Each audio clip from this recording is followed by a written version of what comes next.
Thus the heavens and the earth were completed, and all their host. And on the seventh day God completed his work which he had done, and he rested on the seventh day from all his work which he has done. Then God blessed the seventh day and sanctified it, because on it he rested from all his work which God had created in making it. Baba, siyabonga izwi lakho eliwukuphila eliyisibani endleleni yethu, elisikhuzayo, elisiyalayo, elisisondeza kuwe. Baba, we pray ukuba ngazuthi lingahlala enhliziyweni zethu as we rebuke and teach one another. We ask all this. In Jesus' name we pray. Amen. Amen. You may have your seat. We are heading towards December. Sibhekeke manje kuKhisimusi. For many people, December is a time of rest. Kwabaningi uKhisimusi isikhathi sokuphumula. Sadly, many also believe December is a time to rest from meeting with God's people. Okubhlungu-ke ukuthi abanye bacabanga ukuthi uKhisimusi isikhathi sokuphumula siphumule nakuNkulunkulu. Some churches even close in December. Amanye-ke amabandla aphinde avale ngoKhisimusi. Even some church members say, no, I need to take a break. Amalunga webandla nawo athi isikhathi sokuthi ngiphumule manje Some ngithathe break. think December is a family time. Abanye bacabanga ukuthi uKhisimusi isikhathi semindeni. Brothers and sisters, Bafowethu nodadewethu, I want to say to us, we must guard against what I call a sinful rest. ngiyafisa ukuthi namhlanje siziqaphele kuloko engikubiza ngokuphumula okungalungile. A sinful rest is when a person uses a season of rest to sin. Lokuphumula ke okungalungile lokhu umuntu akusebenzisa ngesikhathi can you repeat To that? sin. Ukusebenzisa isikhathi sokuphumula ukuthone. They used to be idle. Bakusebenzisa lesikhathi ukuthi bavilaphe. They use it to indulge in sin. Bakusebenzisa lokho kuphumula ukuthi bahlale ezonweni. Some people, they think in December I will sin and relax. I will see them in January. Abanye abantu bathi ke ngoDisemba ngizawuhlala ngibabone ngoJanuwari. Some believe the lie. I will ask forgiveness in January. Abanye bakholwa amanga bathi ngizocela intethelelo ngoJanuwari. Friends, that is not a true Christianity. Bazalwane leyo ke akusibo ubuKristu beqiniso. That is not a biblical rest. Akusiko ukuphumula ngokweBhayibheli. That is not the pattern that God shows us in Genesis 2. Akusiphethini lena uNkulunkulu asibonisa yona kuGenesis 2. We don't see God resting in sin Asibona uNkulunkulu ephumula or in esonweni, idleness. ephumula ebuvileni. God rested in his finished work. uNkulunkulu waphumula ekuphetheni umsebenzi wakhe. So that's what I want to draw your attention to. Iloku engifuna ukundonsela kukho. I want just to give you 3 motivations Ngifuna ukunikeza izinto ezintathu ezizonigqugquzela to help us to rest well this December. ukuthi sikwazi ukuphumula kahle kulo December. Rest well. Siphumule. How then are you going to rest well? Sizophumula kanjani ke ngendlela eyiyona? If we're going to rest well, friends, Uma ke sizophumula kahle ke bazalwane, we must first remember what God has done. kumele sikhumbule okokuqala lokhu uNkulunkulu asenzele kona. Remember what God has done. Sikhumbule ukuthi uNkulunkulu usenzeleni. Look in verse 1 where we are reading. Bheka uverse 1 la sifunda khona. We are told, thus the heavens and the earth were completed and all their host. Kwase kupheleliswa izulu nomhlaba kanye nombuthano wakho wonke. Basically, God completed his work. Lokhu kusho ukuthi ke uNkulunkulu uqede ngawo wonke umsebenzi And wakhe. that word is the Hebrew word kala. Lelo gama igama leseHebheru elithi khala. It means finished. Kusho ukuthi uqedile. Nothing is lacking. Akukho okuswelekile. Nothing is unfinished. Akukho okungaphelelanga. Moses uses a Hebrew perfect tense, uMoses usebenzisa ke igama which means the work was fully complete. igama eliveza ukuthi umsebenzi wawuphelele wonke. God's work was fully completed, friends, in day 6. Wonke umsebenzi uNkulunkulu wawuqeda ngelanga lesithupha. Look again in verse 1. Thus the heavens and the earth were completed, and all their host. Bheka futhi kuverse 1 laphana ukuthi kwase kupheleliswa izulu nomhlaba kanye nombuthano wakho wonke. Now in verse 2, and on the 7th day God completed his work which he had done. Kuverse 2 uNkulunkulu waqeda ngosuku lwesikhombisa imisebenzi yakhe abeyenzile waphumula ngosuku So lwesikhombisa. our translations seem to suggest that God worked on day 7 and he finished up or he completed it. Ngokwesichasiselo ke sethu kubukeka ngazathi uNkulunkulu ngosuku lesikhombisa waqedela lokho ayesiqalile. That's not how the Hebrews understand this. Akusiko ke lokho akusindlela le They understood that on day 7 God has already done his job. He has finished everything he was doing in day 6. He did not create anything in day 7. AmaHebheru ke akholelwa ukuthi ngosuku lesikhombisa uNkulunkulu wayesengasenzi lutho ngoba waqeda konke ngelanga He completed the work. I want you to remember what he has done. Ngifuna ukuthi nikukhumbule konke lokho uNkulunkulu akwenzile. Now you will remember in day 4. Khumbula ngosuku lwesine God created the sun, moon, and stars. uNkulunkulu wadala inkanyezi wadala nenyanga. Why were they created? Kungani zadalwa? They were to mark days, months, and seasons. Kwakumele zisize ukuthi sikasazi inyanga neminyaka kanjalo nezinkathi. So December is not worldly invention. uDisemba ke noma uKhisimusi akusi into nje yaqanjwa abantu eyize. December is part of God's creation. uDisemba ingxenye yendalo It kaNkulunkulu. belongs to God. ungokaNkulunkulu lo Disemba. Every season belongs to God. Zonke izinkathi zingezikaNkulunkulu. In December, ngoKhisimusi kanje you begin to see different kinds of birds sizobona ke izinyoni ezihlukile have different colors. zinemibala ehlukahlukene. Some are bright red, Ezinye zinobubomvu some are obukhanyayo, yellow, ezinye ziphuzi, some are green, ezinye ke ziluhlaza, some are blue. ezinye zisasibhakabhaka. Unfortunately, if you live in the townships, you don't see them. Ungeshwa ke mawuhlala la eKasi awungeke ukwazi ukuthi But uzibone. come and visit us here. Woza la esihlala khona thina uzobona. You see these all kinds of birds. Uzazibona ke lezinyoni ngokuhlukahlukana kwazo. These birds, some appears just in this season, Lezi nyoni ke zivela ngaso lesikhathi. and their colors shine more beautifully during this time. Nemibala yazo ikhanya kahle ngalesikhathi.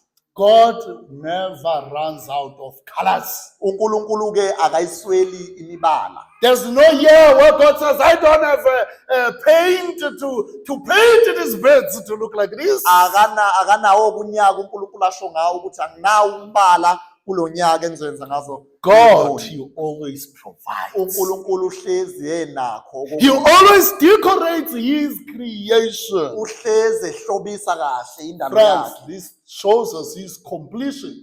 He has Loku- finished his work. Lokhu kusibonisa ukuthi uNkulunkulu uphelelise konke. Oh, brothers and sisters, Bafowethu nodadewethu, some of the scholars observe abanye ke abacwaningi babona that, remember, Adam is created in day 6. bathi khumbula uAdamu wadalwa ngosuku In day 7 is the day of rest. ngosuku ke lesikhombisa usuku lokuphumula. They observe that Adam's first day was God's rest. Bayakhumbula ke bayabona ukuthi usuku lokuqala uNkulunkulu aphumula ngalo wadala waphumula. Usuku- Adam waphumula ngosuku lwakhe lokuqala. Adamu waphumula ngosuku lwakhe lokuqala ya. Yes. Adam, his first day, he rested. Adamu ngosuku lwakhe lokuqala He's waphumula. created in day 6. Udalwe ngosuku The lesithupha. following day was the day of God's rest. Ngosuku olulandelayo kwakusuku likaNkulunkulu He lokuphumula. was invited to that rest, we believe. Wamenywa nayo Adamu emenyelwa kulolo suku siyakholwa. Irenaeus said God invite man to fellowship before waking. Think about that. U-Arina uthi uNkulunkulu usimemela ekuphumuleni ngaphambi kokuthi sisebenze. Yes. No. You invite us for fellowship with him before waking. uNkulunkulu usimemela ekutheni sibe nobudlelwane naye ngaphambi kokuthi sisebenze. Calvin said Adam's first duty was to complete God's work. uCalvin uthi umsebenzi kaAdam kwakuqedela umsebenzi kaNkulunkulu. But on this day, Kodwa ngalolu suku is to rest, kumele not to do any work. I mean, he had to name the animals and so on and so forth. Do that what God has done. Adam kwakumele aqambe ilwane amagama, aqambe izinto amagama, kodwa ngalolu suku kwamele ukuthi aphumule. But God put him in his fellowship with him. uNkulunkulu waba nobudlelwane naye. Brothers and sisters, this is a picture of our salvation. Lesi ke bazalwane isithombe sensindiso yethu. We are not saved by works, Asisindiswa ngemisebenzi, but by resting in Christ's finished work. kodwa ngokuphumula kulomsebenzi uKristu awenzile. I told you before, you cannot preach Genesis as if you don't know the complete story. Ngangishilo ke ekuqaleni ukuthi angeke ushumayele uGenesis engazathi awuyazi yonke indaba. You know that God finished his work and he finishes well. Siyazi ukuthi uNkulunkulu wawuqeda umsebenzi futhi wawuqeda kahle. He finished the year, the time of creation, and he finished strong.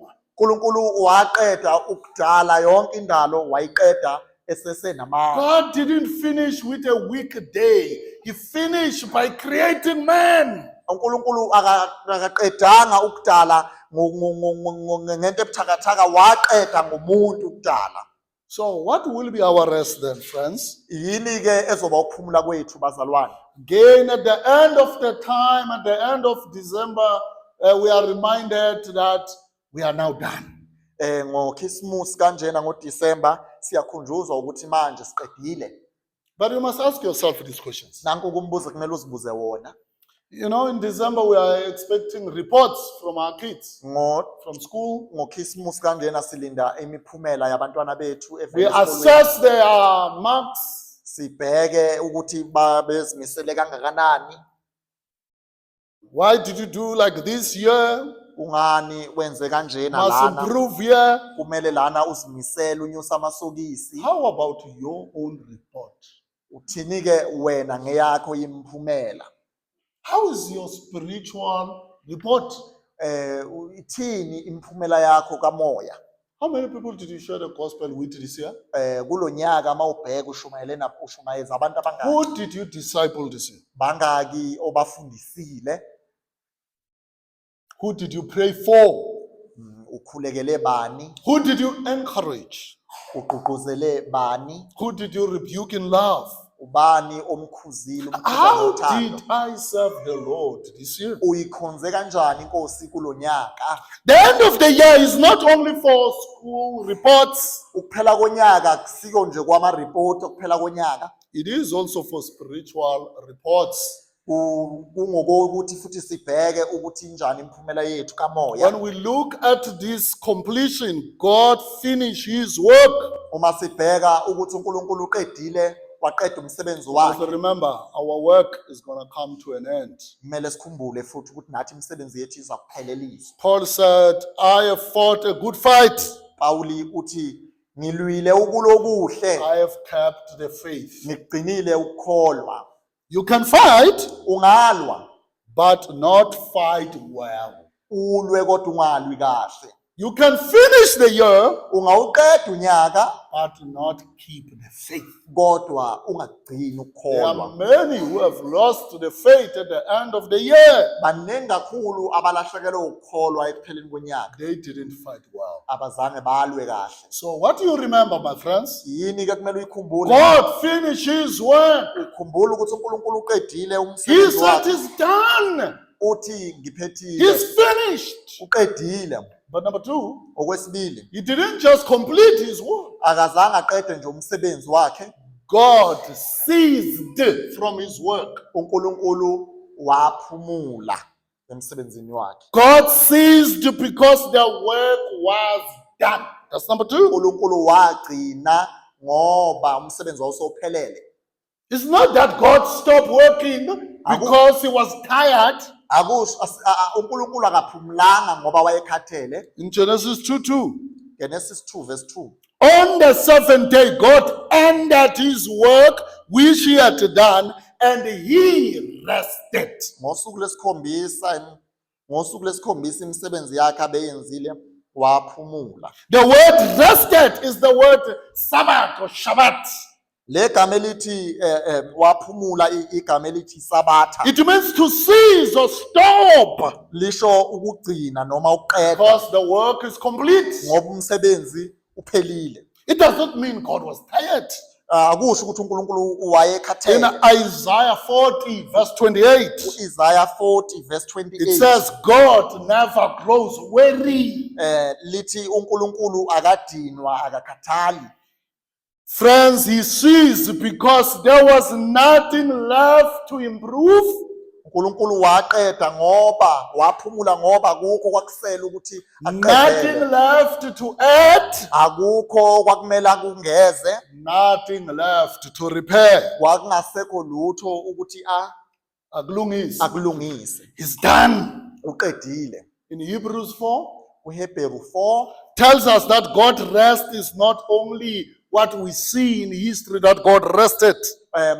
uyasifundisa ukuthi ukuphumula kaNkulunkulu akusiko lokhu akwenza mayeqeda ukudala kuphela. We are also invited to this rest. Nathi simenyelwa kulokuphumula. We are told you will enter God's rest through believing in Jesus Christ. Siyatshelwa ukuthi sizongena ekuphumuleni kaNkulunkulu ngokukholwa iNkosi uJesu. Let us go there and read Hebrews chapter 4. Asiyeni lapho kumaHebheru chapter 4. How do we rest Siphumula kanjani in this unrestful world? kulelizwe elinokungaphumuli okungaka? Hebrews chapter 4. Hebheru 4 For indeed, in verse 2, for indeed we have good news proclaimed to us, just as they also, but the word that was heard did not profit those who were not united with faith among those who heard. For we who have believed entered that rest, just as he has said, as I swore in my wrath, they shall not enter my rest, although his works were finished from the foundation of the world. ngokuba phela nathi sashunyayezwa ivangeli njengabo, kepha izwi abalizwayo alibasizanga bona. Lokhu lingahlangananga nabezwayo ngokukholwa, ngokuba siyangena ekuphumuleni thina esikholwayo njengokusho kwakho ukuthi, kanjalo ngafunga ekuthukutheleni kwami ngathi abayikungena ekuphumuleni kwami. How did the writer of Hebrews preach Genesis 2? Umbhalo wamaHebheru wamshumayela kanjani uGenesis 2? Listen what he says in verse 5. Lalela ke ukuthi uthini kuverse 5. Oh, sorry, 4. For he has spoken somewhere in this way concerning the seventh day. Ngokuba ushilo endaweni ethile ngosuku lwesikhombisa, And God rested on the seventh day from all his works. uNkulunkulu waphumula ngosuku lwesikhombisa emsebenzini yakhe yonke. And again in this passage, Futhi kule ndengimbe sifunda they kuyo, shall not enter my rest. ngakho ke lokhu kusalela ukuba abanye bangene kukho nalabo. That's verse 5, verse 5. okay. Nakule ndawo uthi futhi abayi kungena ekuphumuleni kwami. Therefore, since it remained for some to enter it, and those who formerly had good news proclaimed to them failed to enter because of because of disobedience. Ngakho-ke lokhu kusasele ukuba abanye bangene kukho, nalabo abashunyayezwa kuqala ivangeli bengangenanga ngokungalaleli. You see how he preached Genesis 2? Uyambona ukuthi umshumayela kanjani? He said they are invited to enter into God's rest, Uthi bamenyelwe ukungena ekuphumuleni but they kukaNkulunkulu, did not enter kodwa bazange bangene because of unbelief. ngoba babengakholwa. But look again in verse, as we continue, in verse 6. Asibheke ke futhi kuverse 6. Therefore, since it remained for some to enter, and those who formerly had good news proclaimed to them failed to enter because of disobedience. Ngalokho ke lokhu kusasele ukuba abanye bangene kukho, nalabo abashunyayezwa kuqala ivangeli bengangenanga ngokungalaleli. He again determined a certain day, today, saying through David, after so long, a time just has been set before. Today, if you hear his voice, do not harden your hearts. Uyanquma futhi usuku oluthile oluthiwa namuhla, esho ngoDavide emva kwesikhathi esingaka, njengokushiwo kuqala ukuthi namuhla uma nilizwa izwi lakhe ningazenzi likhuni inhliziyo zenu. For if Joshua had given them rest, Ngokuba uma uJoshua wayebaphumuzile, remember he talks about Canaan, they rested, he gave them rest. khumbula ukhuluma ngeKhanani ukuthi uNkulunkulu He would not have spoken of another day after that. ngokuba uma uJoshua wabaphumuzile wayengekhuluma emva kwalokhu ngolunye usuku. So there remain a Sabbath rest for people of God. Ngakho ke kubasalele abantu bakaNkulunkulu ukuphumula kweSabatha. For the one who has entered his rest has himself also rested from his works as God did from his. Ngokuba ongenile ekuphumuleni kwakhe yena uphumule emsebenzini yakhe njengokuba uNkulunkulu kweyakhe. Do you see that? Entering God's rest is believing in Christ, it's resting in Christ. He says, if you have believed, you have rested from your work, as in Genesis, God rested from his works.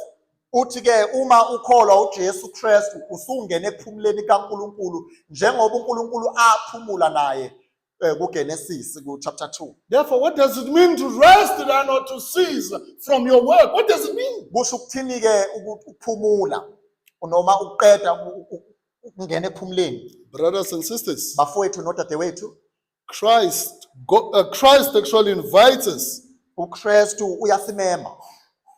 Come to me, all who are tired, all who are weary, come and enter my rest. Uthi uKristu mayesimema, wozani kimi nina nonke enikhathele nenisindwayo ningene ekuphumuleni kwami. Then what does it mean a Christian must rest? Lokho ke kusho ukuthini ke ukuthi uMkristu uyaphumula? Christians rest in the works of another, UMkristu uphumula emsebenzini womunye, and is rest in the works of Christ. lo omunye ke nguJesu Kristu. And this is how you need to think this December. Yiyo ke indlela ekumele ucabange ngayo kulo December. This December is not for you to cease from reading your Bible. Lo December akusiwo ukuthi ume noma uyeke ukufunda iBhayibheli lakho, Cease from praying. uyeke Cease ukukhuleka, from doing family devotion. uyeke ukufunda. It does not mean cease from meeting with God's people. Akasho ukuthi yekela uDecember It does not mean cease from serving God. akasho ukuthi yekela ukukhonza uNkulunkulu. Oh, my friends, it Bazalwane, means ceased from your own works and ceased in the work of God. akasho ukuthi Uphumula kweyakhe umsebenzi, uphumule nokaNkulunkulu. uphumula kwakaNkulunkulu, hayi koyakho. Yakho is sinful. That's basic. Your work is sinful. imisebenzi yakho ayilunganga, It's sinful. uyibona. You see, even when people they travel in this December, Ubona nabantu uma behamba they pack their clothes, baqoqa impahla they zabo, forget the Bible. bashiya iBhayibheli, They plan their food. bahlela ukudla kwabo What are they going to eat? ukuthi bazodla kanjani, But they forget where they're going to fellowship. kodwa bayakhohlwa ukuthi bazohlanganela kuphi. They act as if they have ceased from being Christians in December. They have ceased. Now they are no longer Christian. They took a break. Babukeka njengabantu abathatha ukhefu ngokhisimusi. Friends, this is not Ukhefu a lokuba umzalwane. biblical rest. I emphasize. Lokuphumula loku akusiko ukuphumula kwezwi This likaNkulunkulu. is a spiritual danger. Loku kuyingozi emoyeni wakho. But as a Christian, you know, on the cross, Kodwa njengomKristu uyazi ukuthi esiphambanweni Jesus says it is finished, right? uJesu wathi kuphelele. There's nothing you can do to impress God. We know that. Akukho ongakwenza uchaza uNkulunkulu. We know Jesus sat at the Father's right hand, Siyazi ukuthi uJesu ungakwesokunene sikaNkulunkulu. but even in his rest. Nasekuphumuleni kwakhe uJesu. Remember that? Jesus rested, right? uJesu Jesus says it's finished. Jesu uthi Jesus is sitting at the right hand side of God. We know that, right? uJesu uhleli ngakwesokunene sikaNkulunkulu siyakwazi But lokho. even in his resting, Nasekuphumuleni kwakhe we are told he intercedes for us in Hebrews 7:25. siyatshelwa kuHebrews 7:25 ukuthi uyasinxusela. He intercedes for us. Uyasinxusela. We are told that he still meet those who persecute the church and say, Saul, why are you persecuting me? But he rested. Is he not supposed to be just enjoying heaven? Siyatshelwa ukuthi ungakwesokunene sikaNkulunkulu kodwa akayeki ukuqapha nebandla lakhe ukuthi lizingelwa He kanjani. still protects his church. Uyalivikela ibandla lakhe esekuphumuleni. You remember when Jesus was walking here on earth? Uyakhumbula uJesu ehamba la emhlabeni. Jesus in Mark chapter 3, he heals people on the Sabbath. uJesu kuMark chapter 3 welapha abantu. Jesus showed that rest is not being inactive. uJesu uyabonisa ukuthi lokuphumula lokhu akusho ukuthi awenzi kahle. It means what? Kusho ukuthini?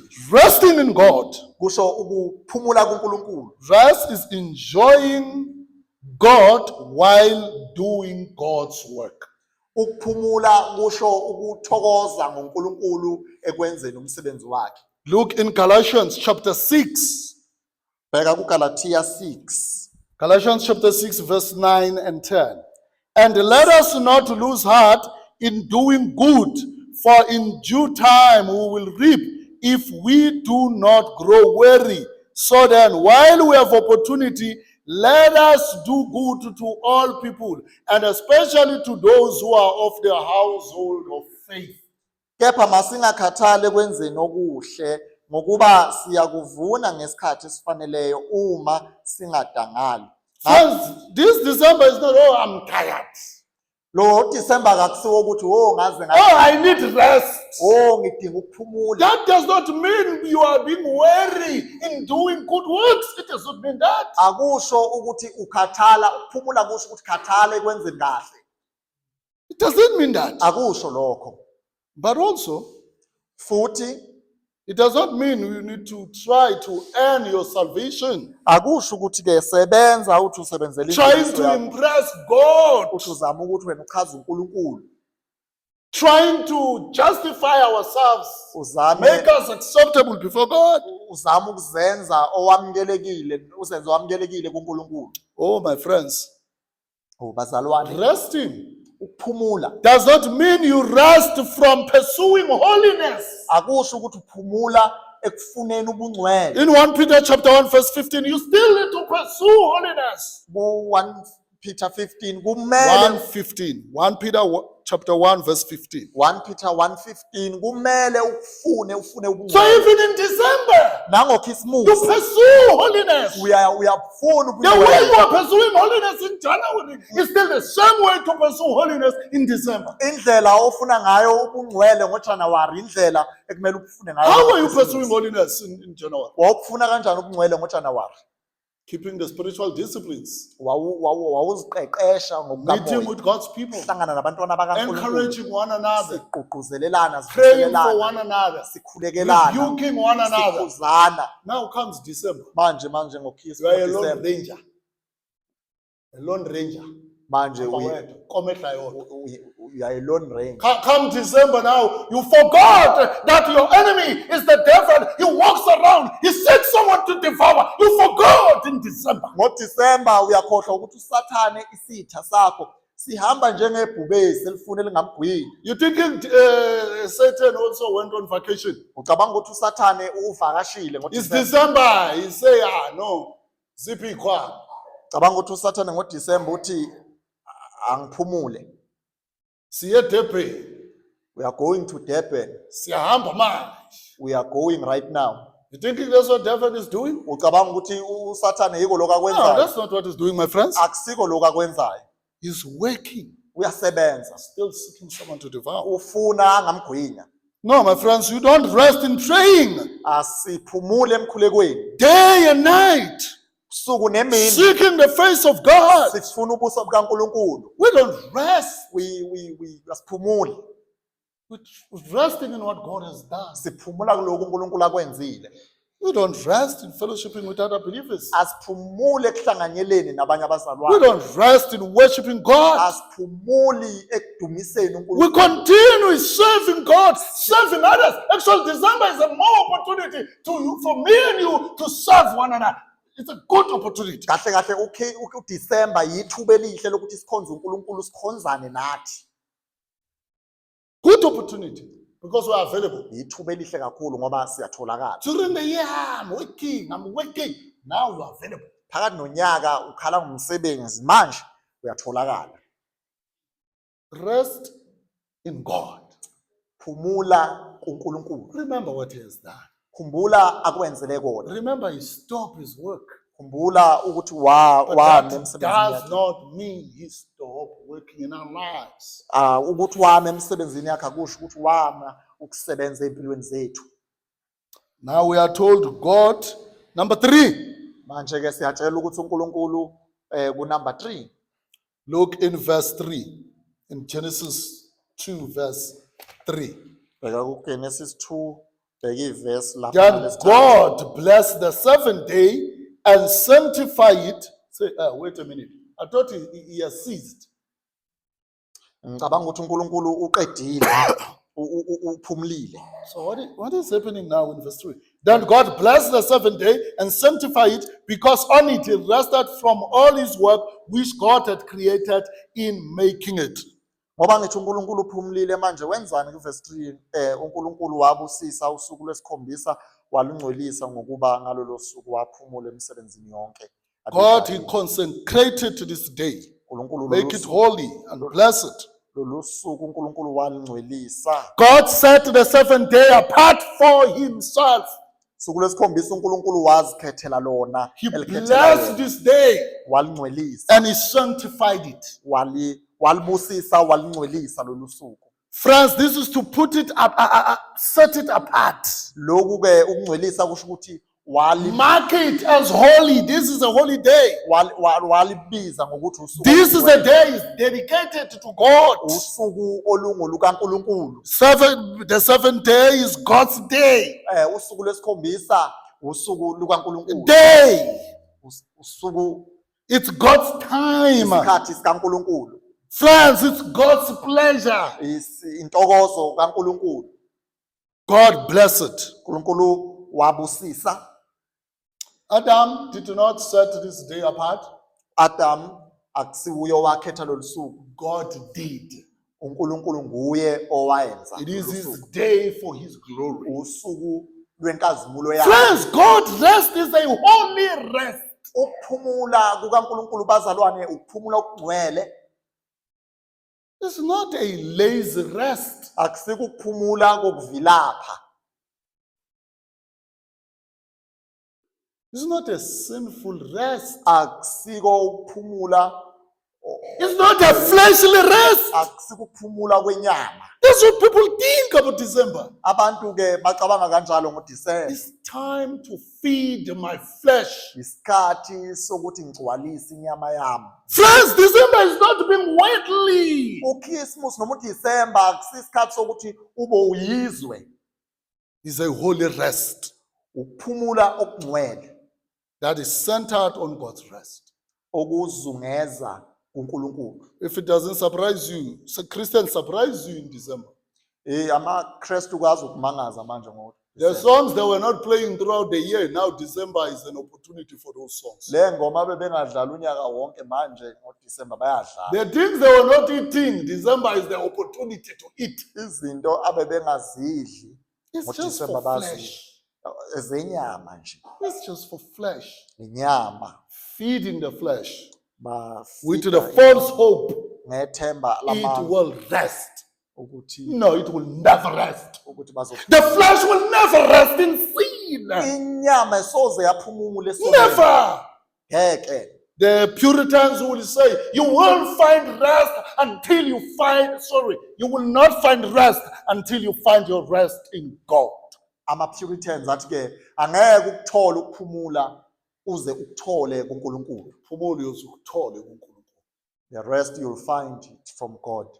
In God, you rest in Him. kuNkulunkulu siyaphumula. That's why in Hebrews it says, there remain a Sabbath rest for the people of God. Lubameleke abantu bakaNkulunkulu isabatha kusho kanjalo weHebrew. There remain rest for the people of God. Isabatha libamele abantu abantwana In bakaNkulunkulu. Matthew 11:28, Jesus says, come to me, I will give you rest. uMateyu ke 11:28 uNkulunkulu uthi wozani kimi ngizanipha ukuphumula. I will give you rest. Ngizonipha ukuphumula. Come to me. Wozani kimi. It's not say go to December. Akathi iyani Go to kuDisemba. such and such place. Iya endaweni enjini. They will give you rest. baza kunika ukuphumula. No, he never said that. Come to me. Wozani kimi. Say, hey, Pastor, you say we mustn't go on vacations now. Tell the man of God. Uthi Man of God. uthini manje nceke ufuna ukuthi What singaye are you saying? ukuthi siyovacate. I'm saying wherever you go, Ngithi mina la uya whatever you do, nako konke okwenzayo. do it for the glory of God, not for the glory of self. Ngithi mina kuko konke ozokwenza kulo December nala uzoya khona yenzela uNkulunkulu ungenzeli wena. Ask yourself this question. Buze lo mbuzo How is this vacation glorifying God? ukuthi la ngiya khona How is this thing I'm doing glorifying God? yonke lento engiyenzayo How am I even glorifying God during this time? ngalesikhathi ngimkhazimulisa kanjani uNkulunkulu. That's what Christians should be asking. Yiwo ke lo mbuzo amaKristu kumele ayibuze wona. But what about the early church? What they were doing? Ke ibandla lokuqala lalenzani ngalesikhathi. We know that they gather on the first day. Siyazi ukuthi ngosuku lokuqala lweviki babehlangana. But we also know they live every day as God's holy day. Siyazi ukuthi insuku zonke bephilela uNkulunkulu. There's been that, call it a shift or a movement. Christians, after the resurrection of Christ, they considered Sunday the day where Christ resurrected, and they gathered together for encouraging one another. Kube khona ke ushintsho kumaKristu ukuthi ngosuku lolu uKristu avuka ngalo lolo suku amaKristu ayenza kwaba usuku lokuhlangana. Let me just show you Acts chapter 2. What were Christians doing? Asiye ku-Act 2 izenzo 2 sibheka amaKristu ukuthi ayenzani. In verse 42. Izenzo 2:42. And they were continually devoting themselves to the apostles' teachings Baqinisela njalo ezifundisweni zabapostoli and to the fellowship.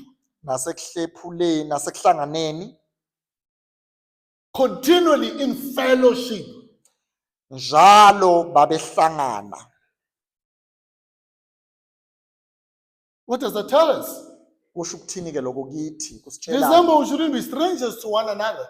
ngoKhisimusi noma ngoDisemba kumele We're sibe not talking, we are not following each other, we are not visiting each other, we are not eating our food together with the gladness of it. We're going to show up on in January and say happy. Happy what? What? akumelanga ukuthi ngoDisemba singafonelani sinyamalale siqhamuke sesiqhamuka January sesithi December, you go through troubles, tough times alone. Then January, happy. You made it. December undlule enkingeni wedwa bese January uvela sokuthi njabulo. No, they continue in fellowship. baqhubeka ekuhlanganeni, to the breaking of bread ekuhlephuleni isinkwa and prayers. That's nasemkhulekweni. how Christians used to live life together. Nayo ke indlela amaKristu ayephila ngayo. Now, the early Christians, friends, Bazalwane ke labazalwane bokuqala when they were thinking about the end of the year or December, mabecabanga ngokuphela kukaDisemba, they were remembering the incarnation of Christ. Babe- Christ came, put on flesh, lived among us. That's what they will be thinking about. babekhumbula ke i-incarnation kaKristu kungukuthi ke uKristu waba uNkulunkulu waba ngumuntu wakha phakathi kwethu. They will think God loved the world. He gave his son. NgoDisemba kanje bayakhumbula ukuthi uNkulunkulu walithanda kangaka izwe waze wanikela ngendodana They yakhe. will think God, he gave the greatest gift ever. He gave it to people who don't deserve. Bayakhumbula ukuthi uNkulunkulu ngalesikhathi waphisana ngesipho esingaphezu kwezipho zonke. And that will affect the way they view December then. Ukukhumbula lokhu kwakubenza indlela ababheka ngayo They uDisemba were living like God. ibenze baphile If he loved the world, he sent his son. uNkulunkulu walithanda izwe wanikela ngendodana yakhe. They were living a life of generosity. Babephila impilo ngoDisemba, impilo yokuphana izipho, Generosity. umusa bephana. I still don't get it. We don't buy each other gifts in December. Angitholi kahle lento yokuthi singathengelani izipho ngoKhisimusi. And rejoicing in what God has done for one another. We Sithokoza need to build our own tree. I don't know whether it's culture or what. Build our own tree. Bring gifts. Put them on the year and we give to one another. kumele senze isihlahla sibeke izipho laphana siphane ngazo. And say, why are you doing this? Sibuza umbuzo ukuthi kungani nenza lokho? Say, our God loved the world. Sithi uNkulunkulu walithanda izwe Gave his only begotten son waze wanikela ngendodana yakhe to ezelwe people yodwa who don't deserve him. ebantwini abangafanele. Therefore, in this time, Manje ke ngalesikhathi we give to one another, to even those who don't deserve, and we come as a church and say, let's give them gifts to people who don't deserve. ngoDisemba kanjena kumele siphume nezipho siphe nabantu abangafanele. They were living a generous life. Babephila impilo yesandla esivulekile. How are you going to live your life this December? Uzoyiphila kanjani impilo yakho If you kulo didn't December? know, it must be a generous life. Mangabe ungazi isandla sakho kumele sivuleke. Time for prize for Christians. We'll be eating this December Isikhathi ke manje sokushisa inyama sizobe sidla because you'll be generous. ngoba nizophana ngenyama. You'll be inviting us. You'll be, "Hey, I'm invited there. Hey, I don't know where to go." Sizodla inyama manje ngoDisemba ngoba siyomenywa ngapha nangapha kuthiwa angazi ngiyoze ngazi ukuthi ngiyephi. But this is a time to worship this God. Isikhathi sokudumisa lo nkulunkulu. It's time to pray. Isikhathi sokukhuleka. This is what the early church will do. Yiloku ibandla lokuqala What else lalikwenza. will they do in December? Yini enye babeyenza They will ngoKhisimusi? visit widows and orphans. Babevakashela abafelokazi nezintandane. Why they will visit widows and orphans? Kungani bevakashela izintandane Did nabafelokazi? not God says he loves them? He cares for them? He provides for them? Did he not say that? Akashongo yini uNkulunkulu ukuthi uyathanda izintandane How uyayinakekela does he love nabafelokazi? them? Ubathanda How does kanjani? he provide for them? Ubanakekela kanjani? It is through us. Lokhu kwenza ngathi It is through us. So that's what they will do. ukwenza ngamakholwa. Visiting widows, visiting orphans. Babezohambela abafelokazi nezintandane. They will strengthen one another. Baqinisane bavuselelane. They will share the gospel, Bazoshumayela ivangeli. reminding people Bakukhumbuza abantu Jesus is coming back again. ukuthi uJesu Kristu uyabuya futhi. Why people thinking, yeah, well, hallelujah, While people hallelujah. abantu mebebhizi becabanga ukuthi hayi kutsabuka libhlukwe. Christians were party poopers. Mosha umcimbi. Abantu babemosha. Christians babamosha umcimbi. AmaKristu bebemosha umcimbi because they will talk about Christ. ngoba They'll talk about bazokhuluma his coming back again. They Bazokhuluma will ngokuthi invite uyabuya. people to the better rest. bazomemela abantu ekuphumuleni okungcono Invite them to believe in Christ. babamemele ekukholweni inkosi uJesu That's what they will be doing. yiko lokho abazokwenza Oh, but today what Christians are doing? kodwa namhlanje amaKristu enzani You know the answer. yayazi impendulo December is only for them and my family and I. isikhathi It's only sakho for me. isikhathi sakho nje wedwa nomndeni wakho But remember, the church is a new family. Did you forget? khumbula ukuthi ibandla lumndeni wakho omusha Did you Akukhohlwe. forget that? ukhohliwe yini lokho Now you have a big family. Did you forget that? manje unomndeni omkhulu ungakukhohlwa lokho So this December, you're going to be very divided. kulo December njena sizobe sisihlukanisile You'll be divided. sizobe sahlukene Because now you have a big family. You don't know where to go, who to follow, who to encourage, who to spend time with. You like, God, I need more time. uzodideka ngoba umndeni wakho omkhulu awazi ushonephi uvakashephi ufonele bani Oh, friends, it is sad bazalwane kuyadabukisa that today, ukuthi namhlanje this day that God set apart, ukuthi lolu suku uNkulunkulu a day of rest, usuku a lokuphumula time of rest, isikhathi it sokuphumula is set today. kuyadabukisa It is namhlanje set apart for sin. ukuthi abantu lesikhathi December ilabona khona kakhulu It is set apart for drinking. isikhathi sokuthi badakwe It is set apart for immorality. isikhathi ke manje sokuthi benze intando yabo It is set apart for laziness. isikhathi sokuthi bavilaphe It is set apart for wastefulness. isikhathi ke manje sokuthi bamoshe bachithe isikhathi No, they wasteful. They waste money. bamosha imali When do people live a wasteful life? abantu baphila isikhathi sokumosha When? isiphi leso You sikhathi know, if there's a teaching they don't want, his own budget on design. If you can say, hey, let's have a teaching on budget, hey, yabona disturb, man. ngoDisemba mozobafundisa ngokuhlela imali ubafundise No, they don't want that. abafuni ke leso sifundiso Because it's a time of wastefulness. ngoba isikhathi ke manje sokuthi bamoshe kakhulu But God calls us to set his time apart kodwa ke uNkulunkulu usibizela ekutheni sisibeke isikhathi sakhe and set it apart for him. sisibekele yena Use, my friends, this time of rest. sebenzisa ke mzalwane lesikhathi sakho sokuphumula Renew your soul.